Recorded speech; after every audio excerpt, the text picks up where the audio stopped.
I'm joined by Tiana, who is the Wellbeing Coordinator and classroom teacher at Tenison School in Adelaide. And we've been talking about wellbeing today, and we're in the middle of a strategic design for wellbeing workshop where we're thinking about the next 2 years of wellbeing strategy at Tenison Woods. Part of the wellbeing work that you do is these Wellbeing Days. Is that right? So tell us a little bit about these Wellbeing Days. Once a term, we put a day aside for our Wellbeing Days, and that's a focus for students to engage in different activities. Normally they'll be themed around particular character strengths we'd like to cultivate in our students. Reception through to Year 6, we group the children in their house group and they spend a whole day focusing on wellbeing. So character strengths is always a focus, or there are sometimes other focuses? Or It depends.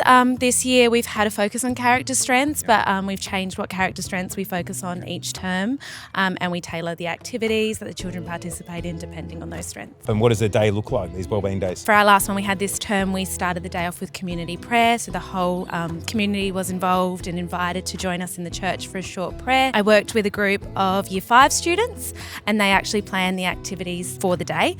Students are grouped in their 4 house teams, so in every group of students there would be receptions to Year 6s, and that's a really lovely opportunity for the older students to, I suppose, demonstrate their leadership and have support of the older students, and for our younger students to really get to know their community and interact with children outside of their year level. So 4 different activities across the day. We created a beautiful gratitude tree on our school grounds where children focused on what they were grateful for, and that was on our grounds for weeks after as well, so it became a reference point for them. Another activity was focusing on positive affirmations and how positivity and these positive statements can really create a sense of well-being and a sense of self, and children made affirmation bracelets for themselves with different affirmations that they connected with. Another one of our activities, we were really lucky to have a parent that put on a school disco for us.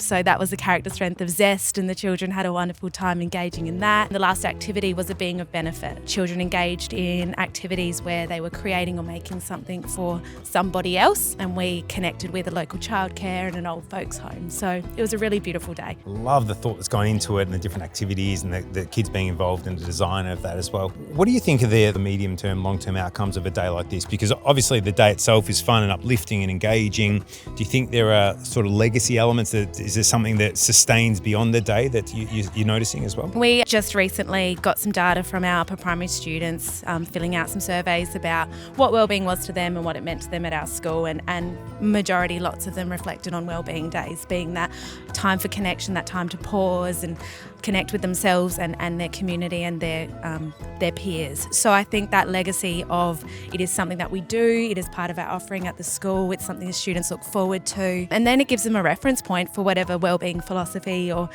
connection we're trying to make for the children. Tiana, thank you so much. I love the work you're doing at Tenison. Thanks for sharing about your Wellbeing Days. Thank you. Good on you. Thank you. Thanks.